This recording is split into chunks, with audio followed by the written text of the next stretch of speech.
Buen día, mi nombre es Aaron Flores, soy estudiante de la carrera de Letras, estoy cursando la clase de investigación lingüística y hoy les voy a hablar sobre los cuestionarios y los test lingüísticos. Para comprender un poco mejor vamos a hablar primero del cuestionario, pero antes de eso vamos a hacer una diferenciación entre el cuestionario y los test. Si bien para muchos investigadores es lo mismo, hay algunos criterios o algunas características de cada uno que los hacen diferentes. Por ejemplo, la profundidad y la amplitud del cuestionario es mayor que la de un test. Que el test, valga recalcar que test es una palabra de origen anglosajón, inglés, que la traducción a nuestro idioma, al español, sería prueba. Entonces, ya abordada estas características de que el cuestionario es mucho más amplio, es un poco también es más amplio y la profundidad es mayor que la del test, y que el test está más orientado por lo general a investigar algunos variantes sociolectales y no del mismo ímpetu que el cuestionario. Bueno, vamos a comenzar por hablar de qué es un cuestionario. Bueno, un cuestionario es una herramienta que nos sirve a nosotros como investigadores al momento de realizar una investigación. ¿Por qué? Porque como nosotros como lingüistas, al momento de hacer una investigación, es de suma importancia tener los insumos adecuados. ¿Qué quiere decir con esto? Que muchas veces tenemos que ver videos de YouTube, ver programas de televisión, y que no siempre vamos a obtener los datos que realmente queremos, sino que obtenemos una información superficial o muy pocos insumos. Pero ¿qué pasa con el cuestionario? Bueno, el cuestionario de alguna manera induce, porque son algunos los ítems que van en el cuestionario, van orientados a los temas que nosotros queremos. Por ejemplo, si queremos investigar sobre el voceo, pues las preguntas, las imágenes, las gráficas, todo lo que viene en el cuestionario va a ir orientado a esto.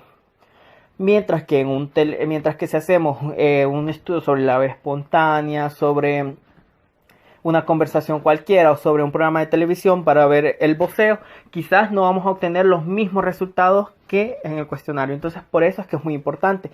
¿Y por qué es tan importante el cuestionario? Bueno, dado este carácter que tienen de especificidad y todo esto, es por la estructura que llevan, una estructura muy sistemática que va estructurado de cómo quiere. Entonces, primero, cuando estamos pensando con el cuestionario, saber qué vamos a poner, es muy importante saber si va a ser preguntas abiertas o cerradas. Esto es muy importante porque las preguntas cerradas son más fáciles de tabular que las preguntas abiertas. Y se dirán que son preguntas abiertas y que son preguntas cerradas. Bueno, eso es lo que vamos a hablar justamente ahora. Las preguntas cerradas son cuestionamientos que solo tienen dos respuestas, cuando mucho tres: sí, no, tal vez. Por ejemplo, tienen que ser muy concisas, porque tienen solo tendrán una respuesta. Por ejemplo, ¿habla usted español? Sí, no, tal vez. Esto va a depender de acuerdo a la persona que le estemos preguntando. Quizás no es nativo de Honduras, entonces su lengua no es necesariamente el español, por eso está no sé, no y el sí. Igual, por ejemplo, ¿es el español su lengua materna? Sí, no, ahí está. Mientras que la pregunta abierta ya dependerá un poco más. La pregunta abierta, el informante puede desenvolverse, tiene una amplitud para contestar, o sea, desarrolla de una manera un poco más amplia. Por ejemplo, y va a depender también de la cosmovisión y también de la realidad, del informante. Si yo le pregunto a un informante qué color es el bosque, él me podrá decir que es verde, pero esta pregunta me va a decir verde y bla bla con ciertas características. Entonces, es importante recalcar que estas preguntas abiertas se pueden convertir en preguntas cerradas. Ya en otro tipo, para convertir esta pregunta anterior de qué color es el bosque, como ya me han respondido que el bosque es color verde, entonces yo podría hacer la pregunta de una manera cerrada: ¿el bosque es color verde? Sí, no o tal vez. Podrían ser esas las tres opciones, o solamente sí y no.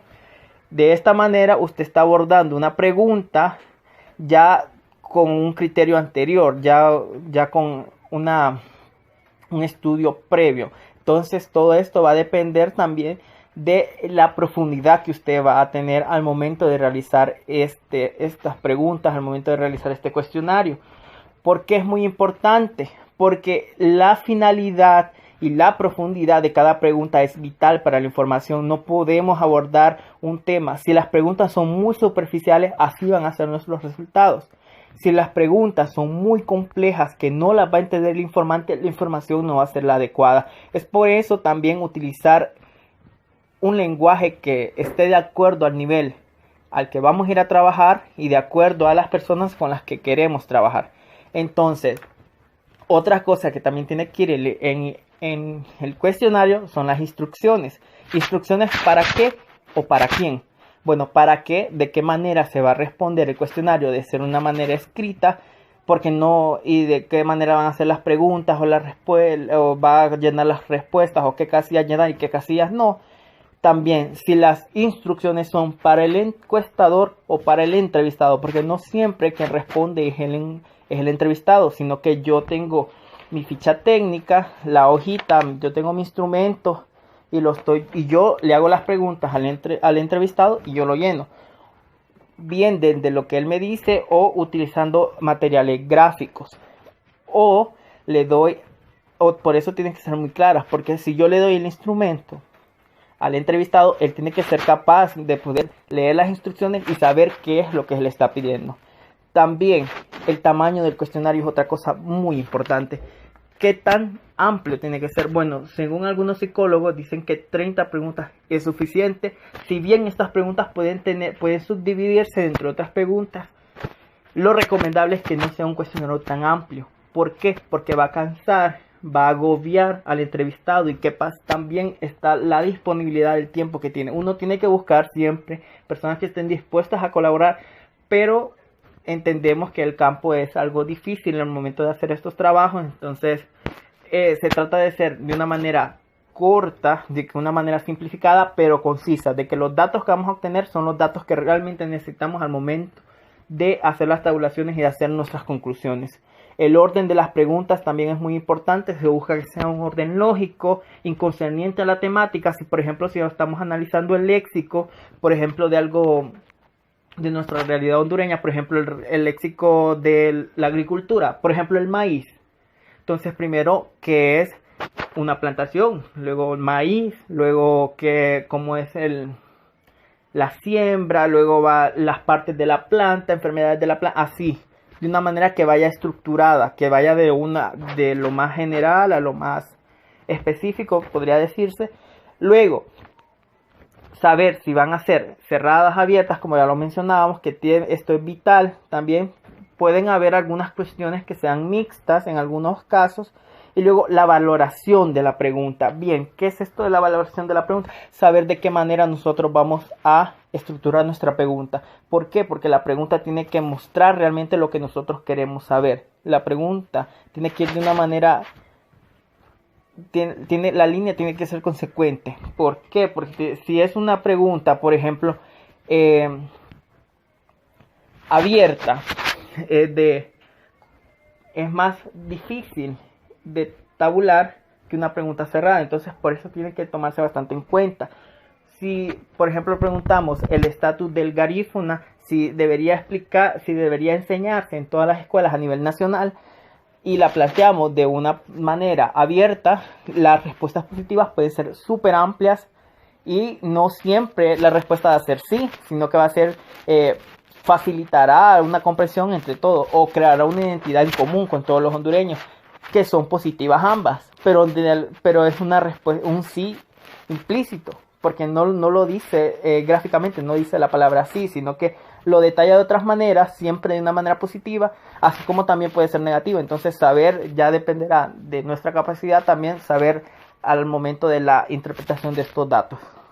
También, por ejemplo, si va a ser de una manera en escalas, por ejemplo, aquí dice portugués y sale una escala del 1 al 5, entonces dirá él de cuál es su nivel de portugués del 1 al 5, que también está. Y también tenemos otro, por ejemplo, el que les detallaba anterior, que se puede de una manera un poco más cerrada, va a ser mucho más simple, en lugar de todo en lugar de todas las respuestas amplias que ellos nos pueden dar, esta manera. Por ejemplo, enseñanza del garífuna en las escuelas. Entonces va en una escala del 1 al 5, que igual sigue siendo muy amplio y de alguna manera se puede también colocar de una manera más simple. Pero aquí como manera de ejemplo está del 1 al 5 y dice el nivel 1 muy de acuerdo en la enseñanza del garífuna, el 2 de acuerdo, el 3 indeciso, el 3 en desacuerdo y el 5 muy en desacuerdo. Entonces siempre se puede simplificar únicamente en de acuerdo, desacuerdo, no sabe. Entonces igual puede ser de una manera cerrada y una manera mucho más simple de explicar esto. También implica bastante las prepruebas. ¿Por qué? Porque es muy importante probar el instrumento, probar antes el cuestionario, antes de salir al campo en un trabajo explorativo. ¿Por qué? Porque ocupamos cerciorarnos de que el cuestionario que nosotros tenemos nos va a dar los resultados que realmente necesitamos. ¿Qué pasa si yo no pruebo mi cuestionario y me voy a la comunidad donde lo voy a hacer y las preguntas no están adecuadas de la manera correcta, no son muy generales o no las comprende el entrevistado, pues entonces los resultados no van a ser confiables. El resultado, la muestra no nos va a servir porque los datos van a estar incorrectos. No es la manera en la que se debía hacer. Entonces todo esto se aborda. Por ejemplo, si las preguntas son muy generales durante la preprueba, pues se pueden modifican para que al momento de hacer la investigación real, donde ya vayamos a la comunidad donde vamos a realizar el estudio, al área lingüística, a la comunidad de habla donde lo vamos a realizar, sea de una manera que no quede ningún vacío, de una manera en que todos los datos que nosotros tengamos sean los datos necesarios para el momento de hacer la tabulación, que es muy importante al final. Bueno, también saber al público al que le queremos llevar, la forma en la que lo vamos a tratar es muy importante. Saber si, a pesar de que nosotros somos un país voceante, es muy importante mantener esa línea de respeto con el entrevistado y formular preguntas con base a usted y así de esta manera tratarlo. A pesar de que él se refiere a usted como vos, usted como investigador tiene que crear esa línea de formalidad en la cual usted tiene que tratarlo de usted y con mucho respeto, porque de alguna manera él está contribuyendo a que su investigación sea válida. Bueno, y ya por último vamos a hablar de lo que es el test lingüístico y como ya lo habíamos hablado, la prueba, el test, tiene un carácter más o menos verbal y puede ser gráfico y no. ¿Por qué? Porque se necesita, en muchos casos, por lo general el test se usa para estudiar o para identificar variantes dialectales o sociolectales sobre un fenómeno. Muchas veces lo que se usa para los test son grabaciones o son elementos gráficos como estos que yo les mostraba aquí. Por ejemplo, si yo quiero saber el uso de la S en algunas comunidades de Olancho, un son popo, saber al momento de la realización, el saco, la casa, todos estos elementos sirven porque son de una manera en los que nos van a hacer son un recurso adicional para nosotros. También otro recurso que se puede usar al momento del test son las grabaciones. En algunos casos lo que han hecho investigadores han sido utilizar la misma persona en 3 distintas grabaciones, solo que a distancias diferentes, por lo cual cada vez que la persona muestre o hable durante este proceso, parecerá que es una persona diferente. También influye mucho porque por lo general lo que se hace son análisis psicolingüísticos, por ejemplo, análisis de comprensión, saber, por ejemplo, Pedro saludó a Juanita, al final se va a hacer, por ejemplo, ¿quién saludó a Juanita? O qué fue lo que le dijo Juanita a Pedro. Entonces esto por lo general es lo que se busca con el test, que como ya lo habíamos mencionado antes, la amplitud no es tanta como en el cuestionario y no es tan profundo tampoco.